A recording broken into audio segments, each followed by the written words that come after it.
Okay, alright. Welcome back to my YouTube channel. I'm Mandis Vlog.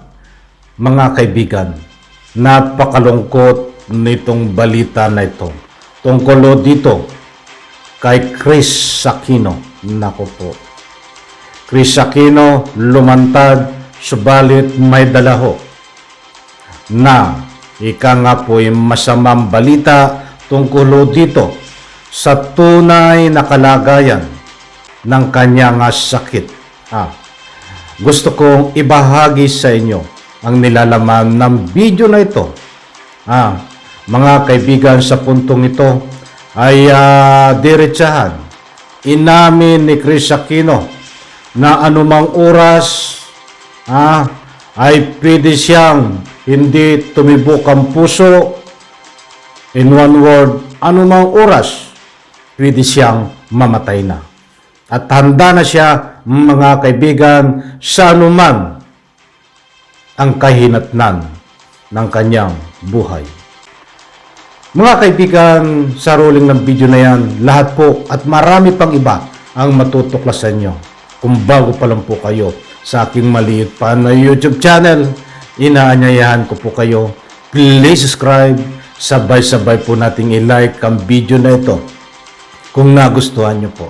Ako'y muling nakikiusap, mga kaibigan, kung pwede lang, patapusin po nating panuorin ang kabuuan ng vlog na ito. At nang sa ganon, lubos po nating maunawaan pagkatapos nating mapanood, ay magbibigay ho tayo ng kaunting public opinion komentaryo na naayon ho sa rolling ng video na ito. Samahan nyo pong panuorin, samahan nyo po akong panuorin sa kawa-awa na sinapit ng kalagayan ni Kris Aquino.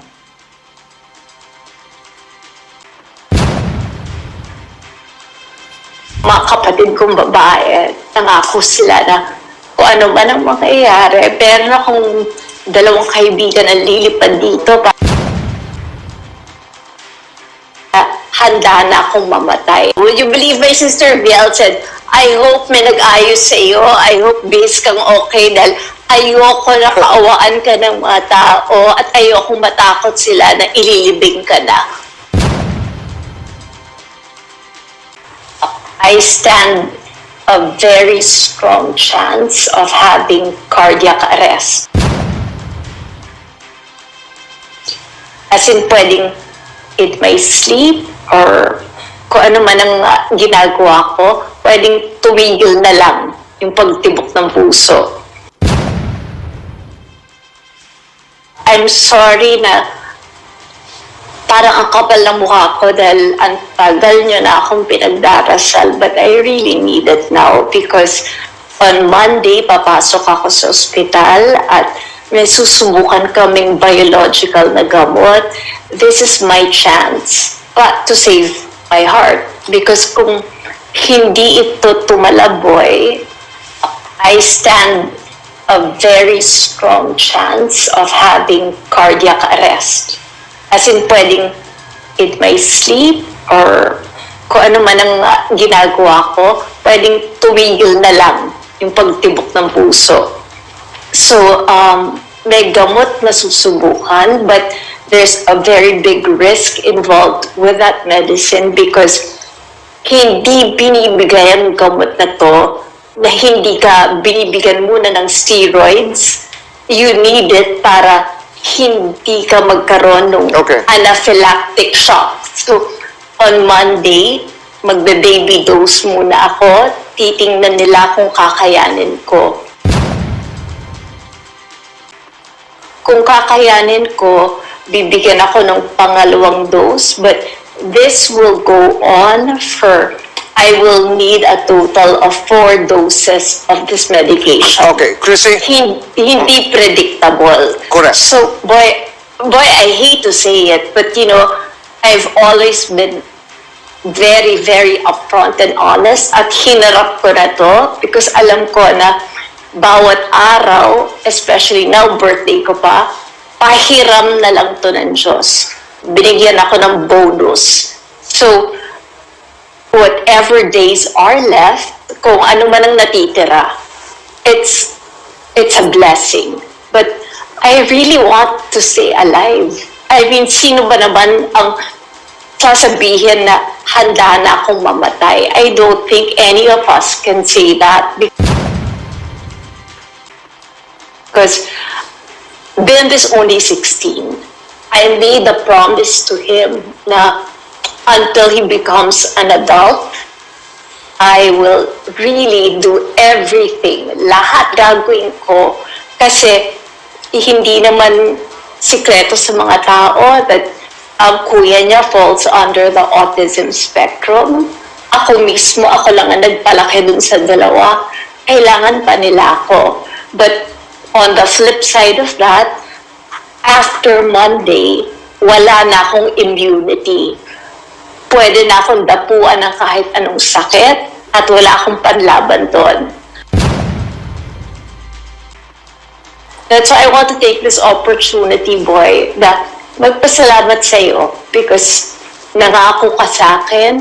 Kagaya ng ilan sa mga pinakamalapit na kaibigan ko at yung mga kapatid kong babae, nangako sila na kung ano man ang mangyayari. Pero akong dalawang kaibigan na lilipad dito para samahan yung 2 boys. And you also promised me, sorry dun sa show mo, pero you said na kung mabalitaan ka, tawagan ka ni Alvin, sasakay ka kaagad ng aeroplano to be here with me.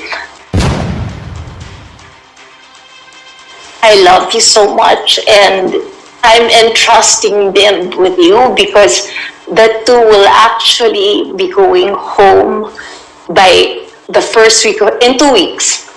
Why did I decide on this? Because naawa ako dun sa dalawang bata. Kasi ako, makukulong na ako sa bahay. Pupunta na lang ako at lalabas ako para makita yung mga doktor. Dahil binigyan niyo ako ng pinakamagandang regalo. Yung pagmamahal ninyo at pagsuporta ninyo at yung pagdarasal ninyo. Kasi wala naman akong nagawa para sa inyo. Pero kayo, sobra yung binibigay nyo sa akin na lakas because I know na you're praying for me and that's the biggest gift anyone can give. Okay. Can I just say, boy, para sa mga kapatid ko, I miss them so much. I love them so much, but it's so hard. And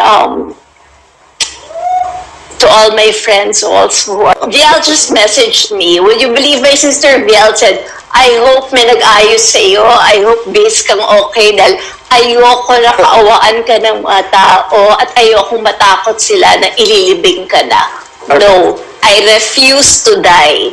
Okay.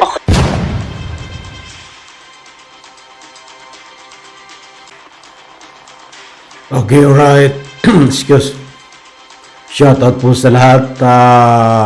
Boy Abonda, ipahintulot to ang paggamit ng inyong video clip sa galang-galang Boy Abonda sa kanyang pastok. Suportahan po natin yan ng kanyang programa. Nako, malungkot to ito. Napakalungkot. Siyempre, ay gusto ko lang pong ipahiwatig. Iwasan po natin dito yung kulay. Kung ang kulay nyo po ay pula, kung ang kulay nyo ay dilaw, kung ang kulay nyo ay green, iwasan na po natin yan. Ang alalahanin po natin ay makapagbigay po tayo ng moral support dito kay Chris Aquino. Kaya ako po ay nakikiusap sa mahal nating taga-subaybay, buzzers man o hindi, kung pwede lang ho. Diyan sa comment section ay mag-comment po kayo, mag-iwan ng anumang suporta, panalangin, anumang comment na suporta nyo tungkol dito kay pinagdadaanan ni Chris Aquino na sana ay malampasan nyo po ito mga kaibigan. Kailangan ko po diyan po sa inyong comment section, mag-iwan lang po kayo na ika nga po ay pahatid bilang moral support dito po kay Chris Aquino. Bagamat diretsahan niya na sinabi na malaki ang tsansa, strong na anytime ay pwede siyang magkaroon na ikangay cardiac arrest. Malungkot na balita. At anytime ay pwede na siyang hindi tumibok ang buhay. Oh, di ba? Napakalungkot na balita niyan. Siyempre, nagpaalam siya kay Boy Abunda, alam po natin, at subaybay ko rin ito yung matalik niyang kaibigan.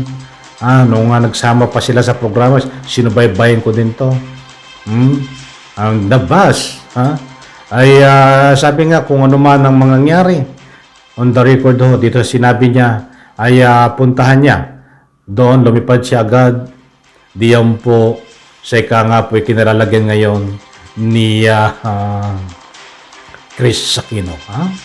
Ay marami na rin po ang nagtopic nito. Sabi nga nila, ay may taning na ang buhay ni Chris Aquino. Ay kung susuriin po natin at lalawakan po natin ang pangunawa, common sense sa sinasabi nga ni Chris Aquino na anytime pwede siyang makardiac arrest at anytime pwede rin siyang tumigil ang pagtibok ng puso. Ibig sabihin po nun, anytime ay pwede siyang bawian ng buhay. So maliwanag po na parang may nilang ayaw ko naman siyang pangunahan, di ba? Doon pumapasok yung parang may taning na ang kanyang buhay. At siyempre, yan po ay walang imposible. Manalig lang po tayo sa ating mahal na Panginoon. At ano man ang mayroon po tayo na dinaranas ay wala pong imposible sa ating Panginoon hanggang tayo po ay humihinga pa. Kaya Madam Chris Aquino, ako po ay kasama ka sa aking panalangin na nawa ay malampasan mo ito at pagharap mo sa camera ay hindi na po ganyan ng iyong sinasabi pag dumating sa punto na nagpa-interview ka uli. Mga kaibigan, unawa ko po ang kalagayan ni Chris Aquino. Mahirap, mabigat, pero kailangan tanggapin kung ano man ang sitwasyon niya ngayon, mga kaibigan. At siyempre, mapalad po tayo, mga kaibigan. Tingnan po natin ang ating mga sarili. Napakapalad po tayo dahil tayo po ay walang sakit. Mapalad po tayo kahit ang pera po natin ay piso lang sa bulsa dahil wala po tayong sakit. Mapalad po tayo dahil pagising po natin, yan ang napakagandang regalo ng ating mahal na Panginoon. Gumising po tayo ng normal, mga kaibigan. Kaya ako po ay nagpapasalamat sa ating mahal na Panginoon. Mapalad po dahil gumigising po tayo ng normal. Yan po ang araw-araw nating natatanggap na napakalaking regalo na tinatanggap natin sa araw-araw buhat po sa ating mahal na Panginoon. Muli po, ako ay taos puso na nagpapaubod sa iyo, Chris Aquino. Nawa po, malampasan niyo po ito. Nagpalain po tayo lahat. Bye-bye, mga kaibigan.